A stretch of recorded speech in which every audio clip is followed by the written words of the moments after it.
Today, I stand up for all women, including men and children who have been victims of some form of abuse, in particular domestic abuse victims. Gary Bredefeld, over his tenure on this council, has purported to be tough on crime and a supporter of domestic violence victims.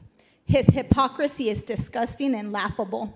I am sure that over the last 12 months, you have heard him repeatedly say and claim to say there's a stench in this building. Let me tell you, the only stench in this building is coming from his office.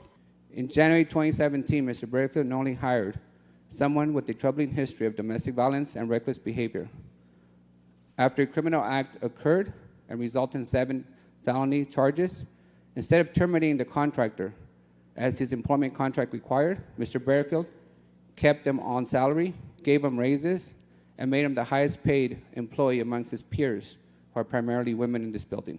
The numerous violations of city policy, ethical standards, and the cover-up that he's intentionally engaged in demand that this council consider revoking Mr. Bredefeld's committee assignments and not select him for any leadership role in the upcoming year.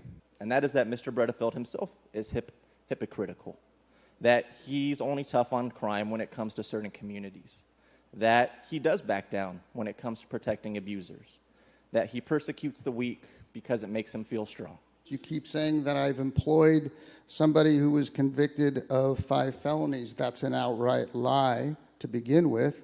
This person was charged with domestic violence. I believe in the rule of law. I believe in the ability to due process, the presumption of innocence. And last week, he went to trial. He pleaded no contest. And as a result, I said, you can no longer work here. And he submitted his resignation.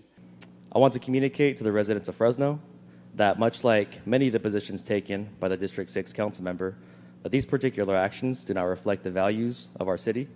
And I'll be proud to vote on the item 1DD today in order to mitigate the chances that it ever occurs again. As it turns out, there has been a stench here in City Hall all along. We just only figured out where it was coming from. First off, I want to apologize to our employees and folks that are having to listen. I just personally feel this is not the venue to address these issues. I think this is the people's business. We got a high crime rate. We got potholes. We got streets that need to be repaved. However, we do have elected officials, First Amendment, constitutional rights. I understand that. All I will ask my colleagues is in the future, if maybe a press conference would be more appropriate to engage in whatever concerns that you might have outside of city business. Respectfully requesting that for future. I never really thought I'd see what I saw today. Obviously, we have a lot of work to do as a group. There's a lot of hurt.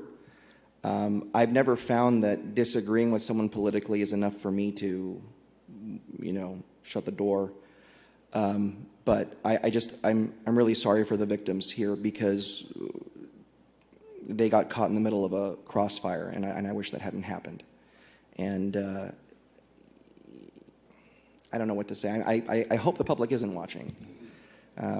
It's not good to see this kind of display. So that's all I have to say.